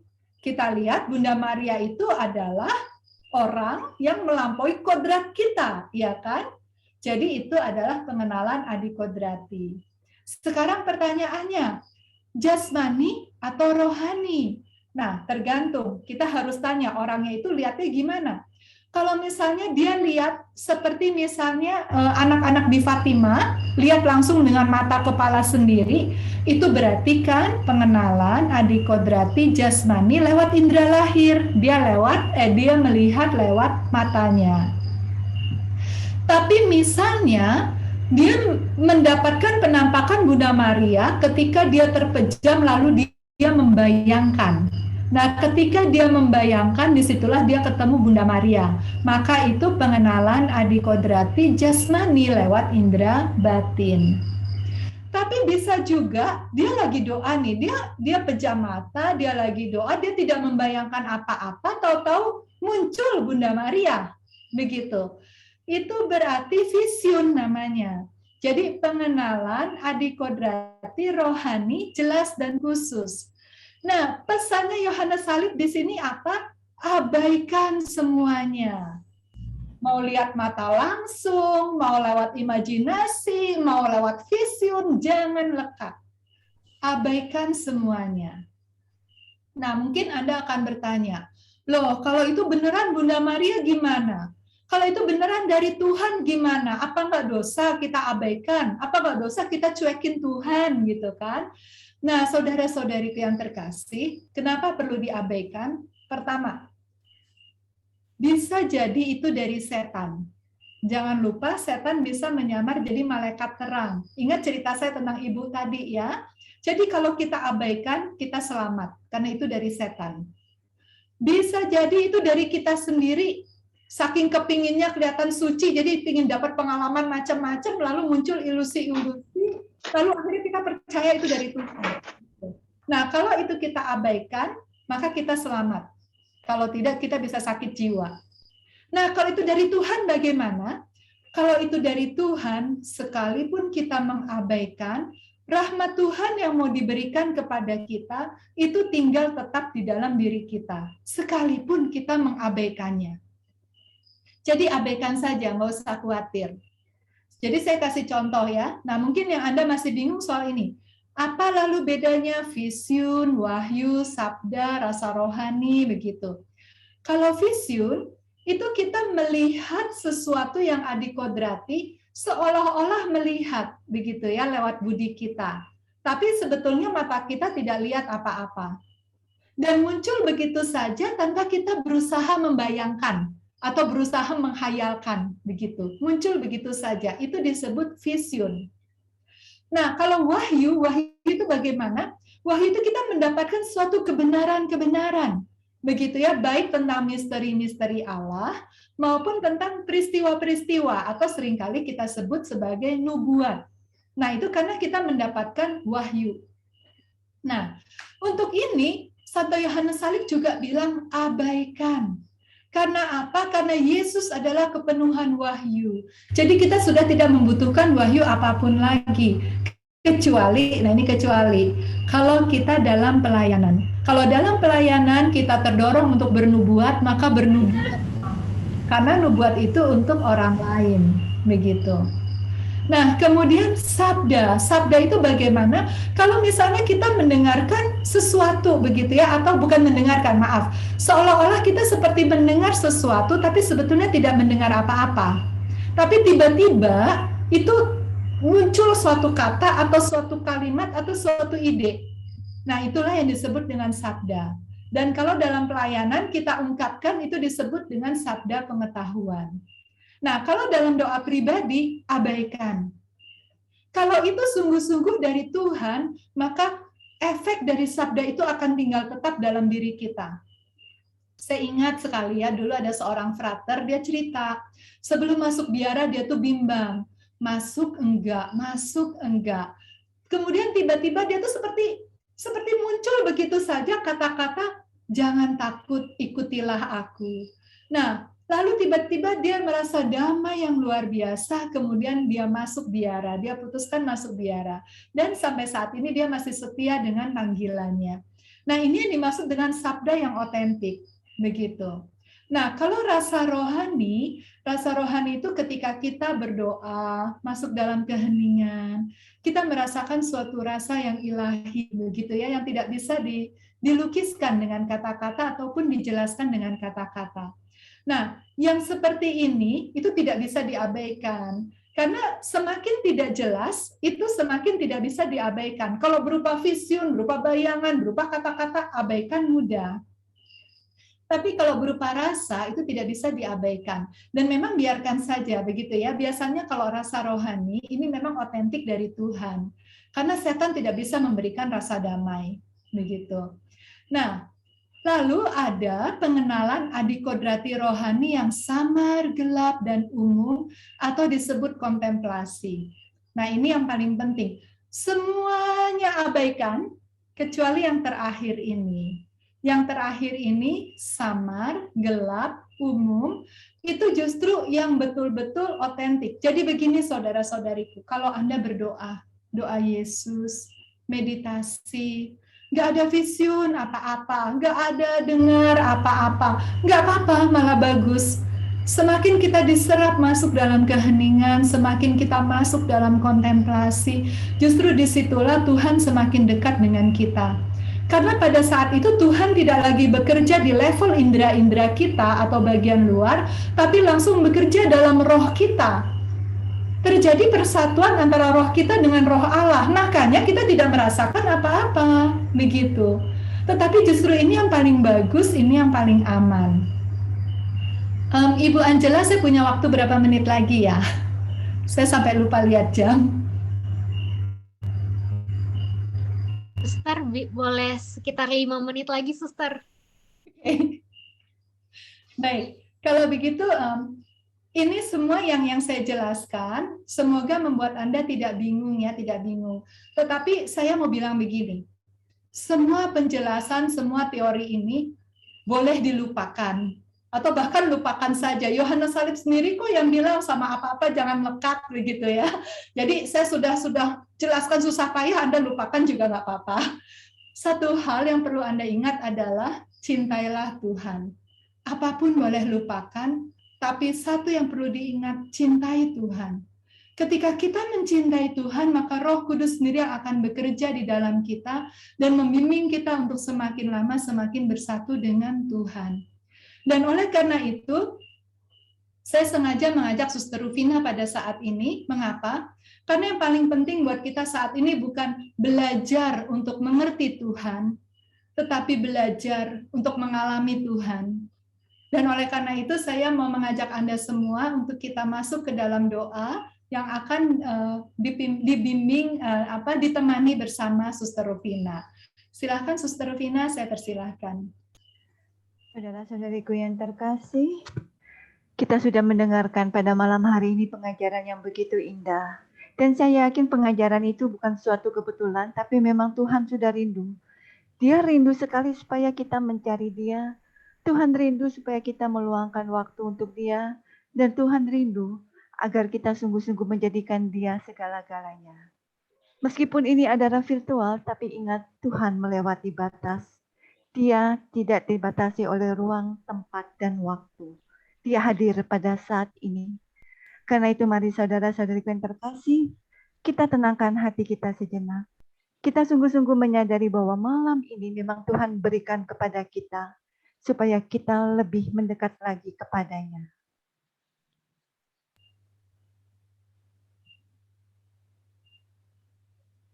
Halo. Kita sadari Tuhan hadir pada saat ini. Dan sebelumnya ini, bolehkah saya share sesuatu dulu? Sebelum kita masuk lebih lagi, saya mohon izin share. Ya, silakan Suster. Operator mungkin boleh minta tolong jadikan Suster co-host juga.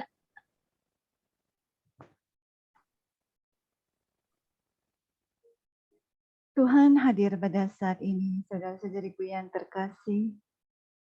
Tuhan tidak dibatasi oleh ruang dan waktu. Tapi satu hal yang pasti, bahwa Dia memang merindukan kita. Bahwa sudah lama Tuhan menunggu kita. Kita sadari Tuhan memberikan kita keluarga. Tuhan memberikan kita pekerjaan. Tuhan memberikan kita segala sesuatu supaya kita bisa hidup di dunia ini. Tapi apakah kita menyadari bahwa Tuhan berikan itu kepada kita supaya bersama dengan keluarga di dalam pekerjaan kita sampai kepada Tuhan? Bahwa itu semua adalah sarana yang Tuhan berikan kepada kita supaya kita dapat bersama-sama dengan keluarga kita di dalam pekerjaan kita, di dalam apapun yang kita lakukan, kita dapat bertemu dengan Tuhan. Tuhan memberikan semuanya itu kepada kita. Tapi seringkali kita lupa. Kita malah mengejar sesuatu yang bukan Tuhan. Pekerjaan, harta benda, kekuasaan, apapun itu yang membuat kita melupakan bahwa Tuhanlah yang terpenting. Malam ini kembali Tuhan memanggil kita. Carilah aku terlebih dahulu. Carilah aku, maka kau akan mendapatkan segala-galanya. Tuhan tidak pernah mengajarkan sesuatu yang susah. Malam hari ini, kedengarannya susah, kelihatannya seperti tidak mungkin. Tetapi ingat, Tuhan tidak pernah mengajarkan sesuatu yang susah. Tuhan hanya minta, maukah engkau? Maukah engkau melepaskan sesuatu yang bukan Tuhan demi Dia yang telah terlebih dahulu mencintai kita? Ini bukan panggilan untuk biarawan-biarawati saja. Bukan. Ini panggilan untuk kita semua yang mencintai Dia. Carilah aku. Carilah Tuhan. Maka engkau akan mendapatkan segala-galanya. Mari saudariku yang terkasih, malam hari ini kita tanggapi ajakan Tuhan yang telah begitu lama merindukan kita. Berdoalah sejenak dalam hati. Katakan kepada Tuhan apa yang menjadi komitmenmu, apa yang menjadi kelekatanmu, apa yang membuat kita tidak bisa mencari Tuhan, menjadikan Dia segala-galanya. Serahkan semuanya itu pada Tuhan. Dan biarkan Tuhan yang membakar semua kelekatan itu dalam kuasa Roh Kudus. Karena kita tidak bisa melakukannya sendirian. Kita butuh Tuhan. Berdoalah sejenak. Dan katakan kepada Tuhan, aku mau melepaskan kelekatanku. Sebutkan kelekatan itu. Dan biarkan Tuhan dalam kuasa Roh Kudus membakar semuanya itu.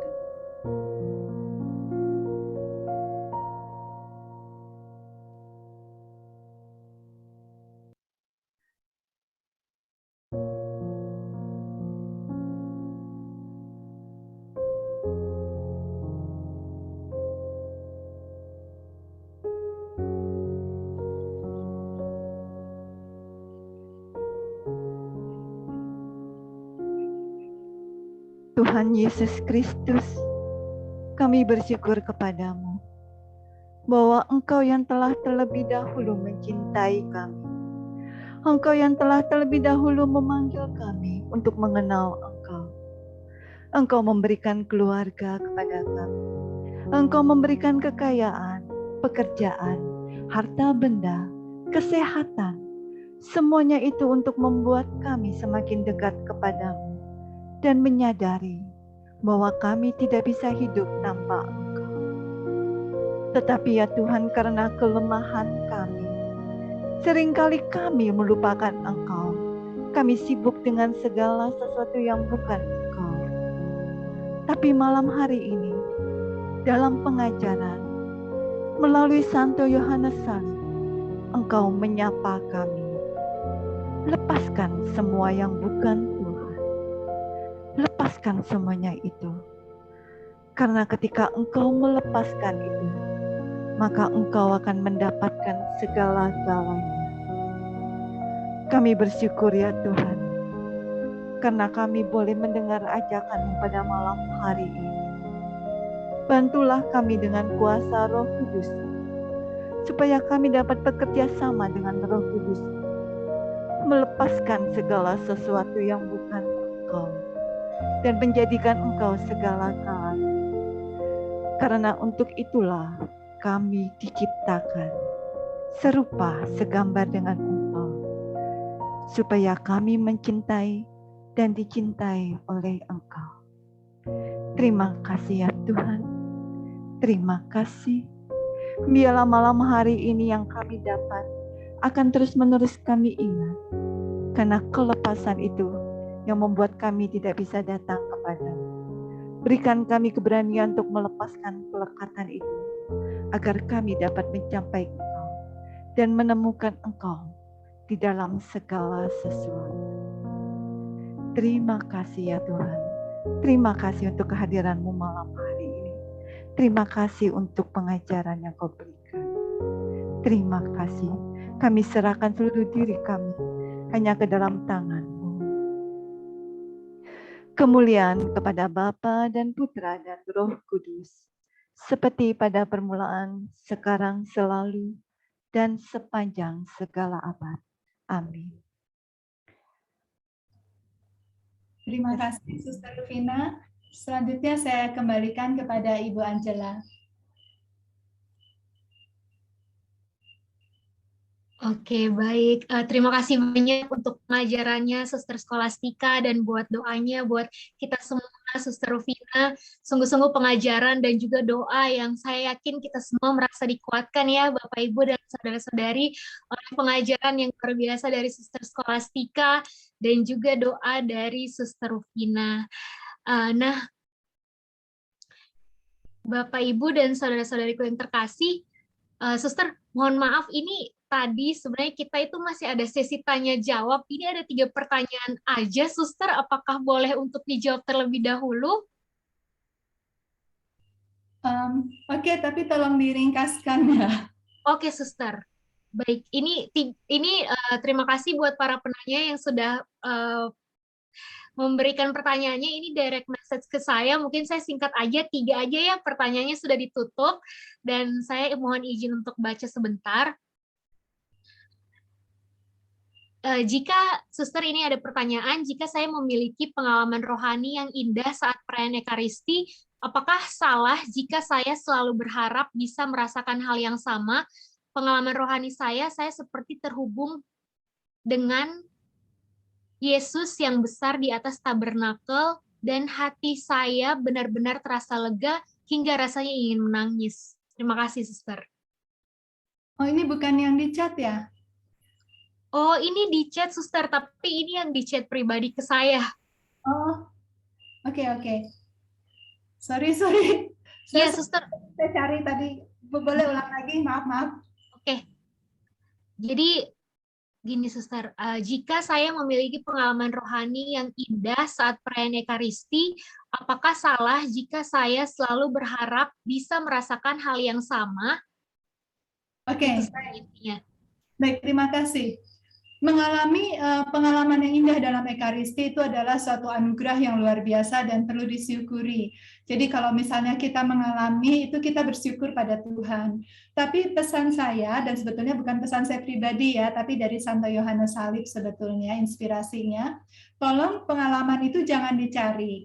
Jadi saya beri contoh sederhana ya, misalnya begini. Misalnya pada saat awal kita setiap kali lihat hosti diangkat, kita menyembah, lalu kayaknya mata kita berkaca-kaca begitu, rasanya terharu sekali. Itu suatu pengalaman yang sangat indah. Terus kemudian kita jadi rajin Ekaristi begitu kan. Nah, tapi kemudian lama-lama kok setiap kali hosti diangkat kita tidak menangis lagi. Lalu setiap kali hosti diangkat lalu kita berusaha untuk menangis gitu kan, kita usahakan ingat Yesus disalib, ingat yang sedih-sedih. Nah, yang saya mau tanyakan, pada saat itu kita sebetulnya cari Yesus atau cari air mata? Kan cari air mata gitu loh. Nah, itu yang akan membuat kita akhirnya mengalami ketersesatan. Nah, jadi jangan lupa, seindah apapun pengalaman, itu hanyalah pengalaman, itu bukan Allah. Jadi carilah Tuhan. Jadi sama seolah-olah Tuhan kasih ke kita coklat. Kita senang dapat coklat, tapi jangan lekat dengan coklatnya, tetap cari Tuhannya, jangan cari coklatnya. Begitu. Ya. Semoga bisa menjawab. Ya. Baik, terima kasih banyak Suster. Lalu ini ada pertanyaan lagi Suster yang ada di kolom chat.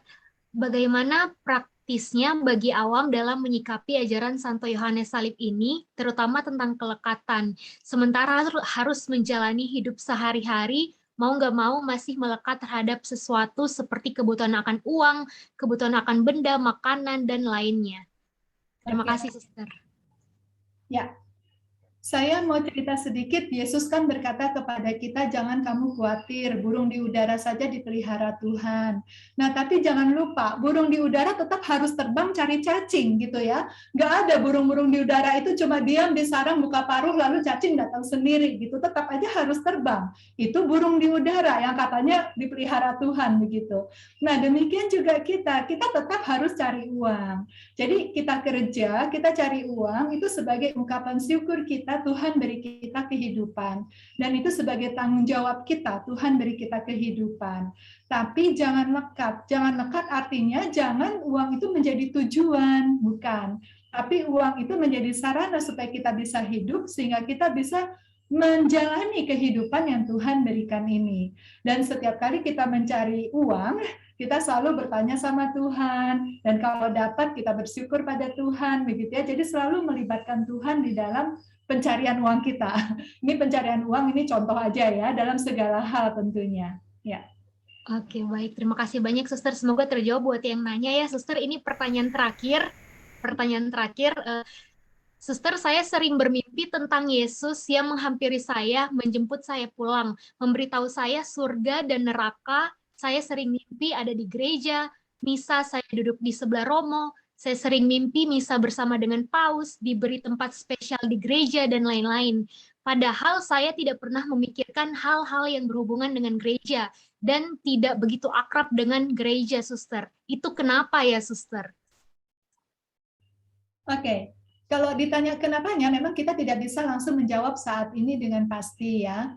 Memang dalam kitab suci kita juga melihat bahwa beberapa kali Tuhan itu berbicara kepada manusia lewat mimpi. Tapi kita memang tidak bisa langsung memastikan bahwa oh itu Tuhan berbicara kepada Anda lewat mimpi, begitu ya. Karena mimpi itu juga bisa jadi alam bawah sadar kita yang naik ke permukaan. Nah, jadi misalnya kita mengalami sebuah peristiwa ya, suatu peristiwa entah di masa lalu atau di masa sekarang begitu, yang tidak terlalu kita pikirkan, maka itu terekam begitu saja di alam bawah sadar. Sehingga ketika kita sudah dalam keadaan tidur, itu naik ke permukaan dan menjadi mimpi begitu. Jadi kita tidak bisa langsung memastikan apakah ini dari Tuhan, apakah ini alam bawah sadar yang naik ke permukaan atau gabungan keduanya. Gitu ya. Jadi alam bawah sadar yang naik ke permukaan lalu dipakai oleh Tuhan untuk melakukan sesuatu terhadap kita. Misalnya Tuhan mau memberikan penyembuhan batin atau peneguhan iman atau penghiburan atau kekuatan dan sebagainya begitu. Yang jelas sekarang begini saja. Sekali lagi jangan pernah lekat begitu. Jadi kalau misalnya mimpi itu memberikan kegembiraan, memberikan penghiburan, ya syukuri, berterima kasih pada Tuhan. Tapi jangan lekat dan kemudian jangan terus dicari-cari, dipenasaranin, ini tuh apa, artinya apa, gitu nggak usah, begitu ya. Kalau itu memang dari Tuhan, sekalipun kita sudah mengabaikannya, efeknya itu akan tetap tinggal bagi diri kita, begitu. Oke, baik. Terima kasih Suster atas jawabannya, luar biasa sekali. Nah, saudara-saudariku yang terkasih, sekali lagi terima kasih buat Bapak Ibu dan saudara-saudari yang sudah memberikan pertanyaan. Dan juga sekali lagi saya dari Provinsi Malang mau mengucapkan Terima kasih untuk Suster Skolastika dan Suster Rufina yang sudah bersama-sama dengan kami malam ini memberikan pengajaran dan doa yang sangat menguatkan untuk kami. Nah, saudara-saudariku, semoga apa yang Suster berikan kepada kita bagaimana cara kita bisa berusaha melepaskan setiap kelekatan-kelekatan yang ada dalam diri kita itu bisa kita terapkan di dalam kehidupan kita. Oke, sekali lagi Suster, terima kasih banyak untuk pengajaran dan doanya Suster Skolastika dan Suster Rufina. Semoga bisa bertemu secepatnya lagi ya kalau offline, Suster. Ya, sekarang saya persilakan kepada tim pujian dan penyembahan untuk menutup kita dengan syukur.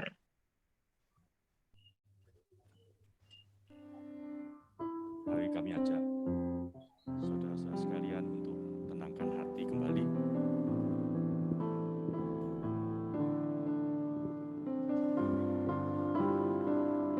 Terima kasih Tuhan buat malam ini. Terima kasih untuk para suster yang sudah memberikan pengajaran buat kami supaya kami bertumbuh lebih lagi Tuhan. Bertumbuh satu langkah lebih dekat lagi kepadamu. Karena kami tahu Tuhan bahwa Engkau yang punya kasih lebih dulu. Semua ini berkat kemurahan-Mu Tuhan.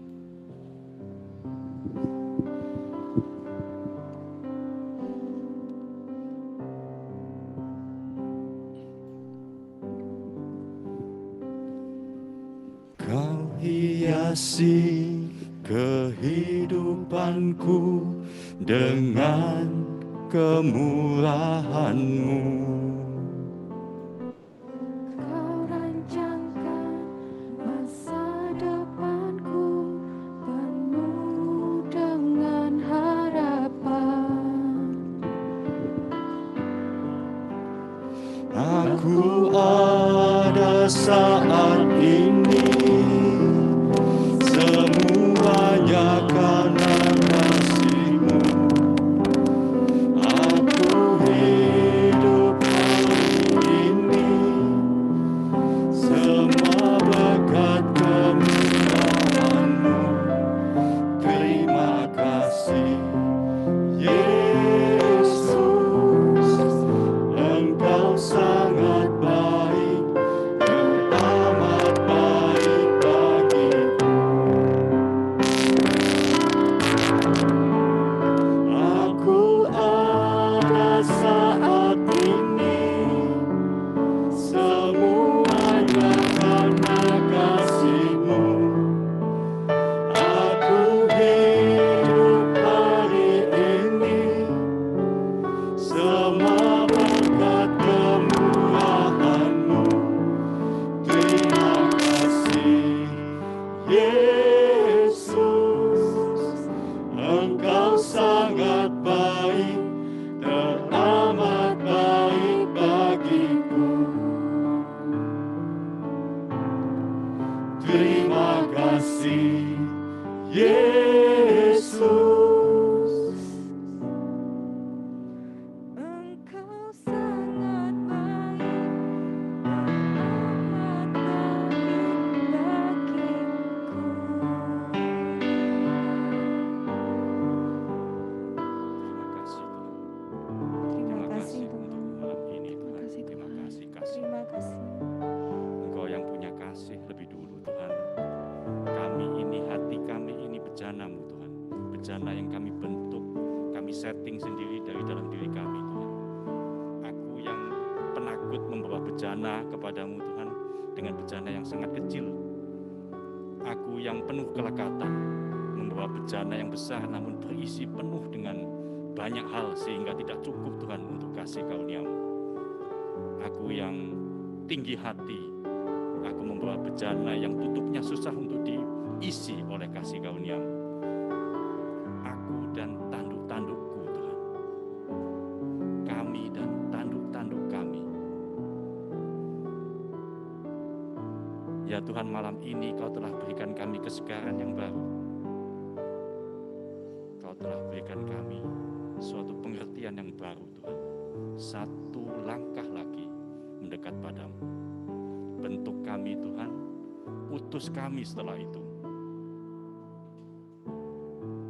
Bantu kami Tuhan untuk membentuk bejana kami cukup untuk kasih-Mu, indah buat kasih-Mu, meluber dan kemudian membagi ke sekeliling kami. Terima kasih Tuhan.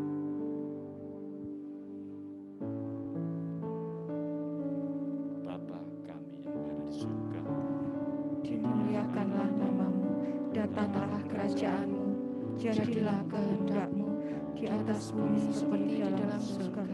Berilah kami rezeki pada hari ini, dan ampunilah kesalahan kami, seperti kami pun mengampuni yang bersalah kepada kami. Dan janganlah masukkan kami dalam pencobaan, tetapi bebaskanlah kami dari yang jahat. Amin. Bunda Maria, Bunda yang dipilih oleh Tuhan sendiri, Engkau yang punya tempat yang spesial di hati Tuhan, doakanlah kami. Salam Maria, penuh rahmat, Tuhan sertamu.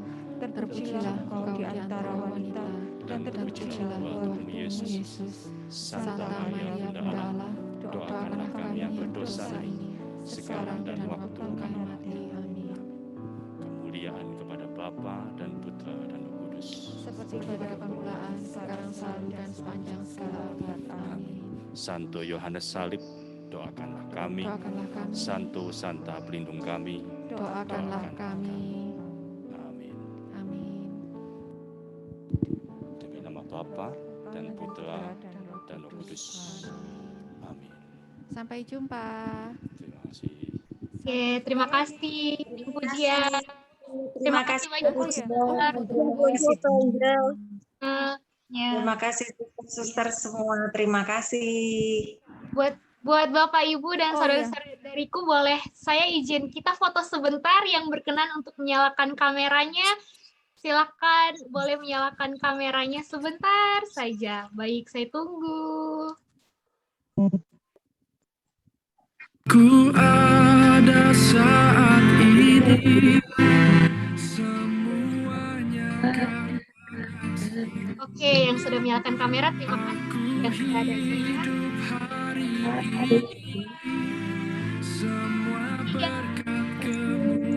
Oke, saya selanjutnya kita nggak tahu kita ada di sudut mana ya, jadi tahan dulu aja senyum. 1, 2,